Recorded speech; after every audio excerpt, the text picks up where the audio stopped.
এখনই তো তোমাদেরকে বললাম যে একটা পার্সেল নেওয়ার জন্য গিয়েছি, তো পার্সেলটা নিতে গেছি, একটা ছেলে এসছে আমাদের এখানে পার্সেলটা দিতে, এত রুডলি ব্যবহার করলো, তো আমি এই ভয়েসটাও দিচ্ছি প্লাস ওর যে ভিডিও ফুটেজটা নিয়েছি সেটাও দিচ্ছি।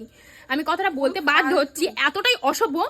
আমি ভিডিও করছি, আমাকে এরকম ভাবে বলছে তুমি ভিডিও করছো জানলে আমি আসতাম না, তুমি ভিডিও করো জানলে আমি আসতাম না। তো আমি বললাম যে দেখো তোমার যেমন পার্সেল দেওয়াটা কাজ তেমন হচ্ছে আমার ভিডিও করাটা কাজ, তো আমি অবশ্যই ওর ভিডিওটা সমেতই তোমাদেরকে দেখাচ্ছি। এতটা অসভ্য একটা ছেলে ফোন করে আমাকে বলছে, আমি বলি কে, তখন বলছে ভূত। আননোন নাম্বার থেকে ফোন এলে মানুষ তো এটাই জিজ্ঞাসা করে যে কে, বলছে ভূত।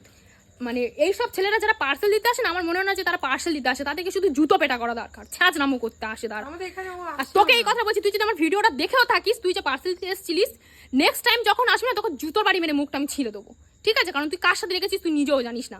সো যখন দিতে আসবি ভালোভাবে ভদ্রভাবে দিয়ে আসবি, কারণ তুই একটা কাজ করিস আর ভিডিও করাটা আমার কাজ, এটা সবসময় মাথায় রেখে দিবি। অত সব ছোট